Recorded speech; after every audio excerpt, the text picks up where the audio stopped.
Wacana Kementerian Keuangan Republik Indonesia yang akan memberlakukan pajak penambahan nilai atau PPN untuk sembako dan sekolah menjadi sorotan dan menuai penolakan dari masyarakat, khususnya pedagang. Ketua Badan Pengelola Pedagang Pasar atau BP3 Pasar Rakyat Sukamelang Kecamatan Subang, Elis Wangi, dengan tegas menolak wacana pemberlakuan pajak penambahan nilai untuk sembako dan sekolah. Penolakan tersebut didasarkan karena saat ini secara ekonomi masyarakat sedang sulit akibat wabah pandemi COVID-19.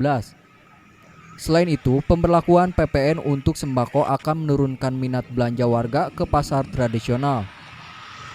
Menurut Elis, penolakan tidak hanya oleh masyarakat selaku konsumen, tetapi para pedagang pasar pun menolaknya. Pasalnya saat ini pedagang pasar sepi pembeli, apalagi kelak saat diberlakukan pajak penambahan nilai untuk sembako, diprediksi pasar akan semakin sepi. Masalah terkait dengan PPN untuk para pedagang sembako, kami sangat tidak setuju.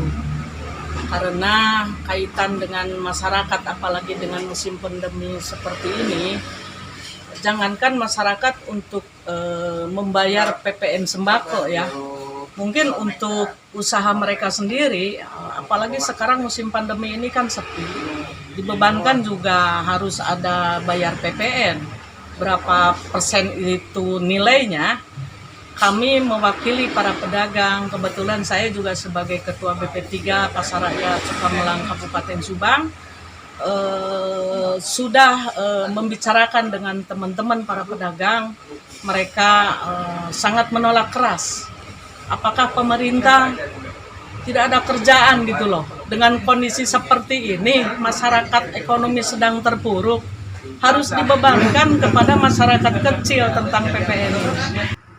Sementara itu, Kepala Dinas Koperasi UKM Perindustrian dan Perdagangan, Dadang Kurnianudin, meminta masyarakat jangan terlalu khawatir karena ini masih wacana dari Kementerian Keuangan dan tidak akan diberlakukan tahun ini.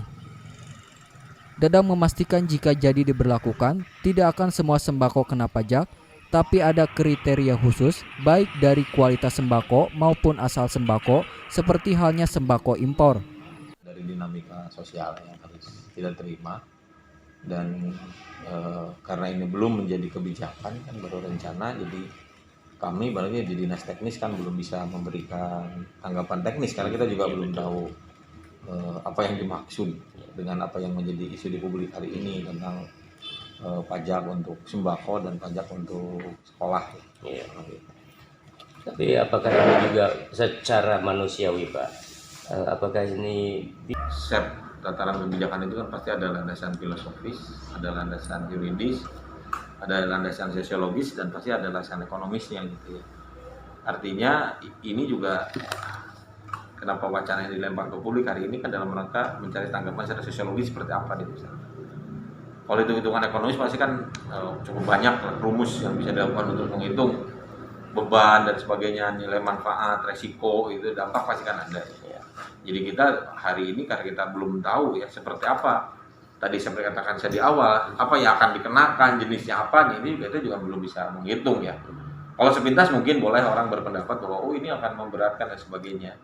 Tapi pajaknya akan seperti apa, dikenakannya di mana, terus jenisnya apa, kita juga belum tahu kan, karena ini baru bagian dari wacana dalam rangka kebijakan fiskal dan moneter ya, gabungan dari pemerintah pusat yang memang kewenangannya ada di pusat. Dadang menambahkan, pada saat akan diberlakukan pajak sembako, pemerintah akan melakukan kajian dan survei terlebih dahulu ke masyarakat maupun pedagang. Dadang meminta masyarakat maupun pedagang untuk tetap tenang menyikapi pemberitaan terkait sembako dan sekolah kena pajak. Ini baru wacana dari Kementerian Keuangan dan belum tahu kapan akan diberlakukan. Ahya Nurdin, Cipta TV.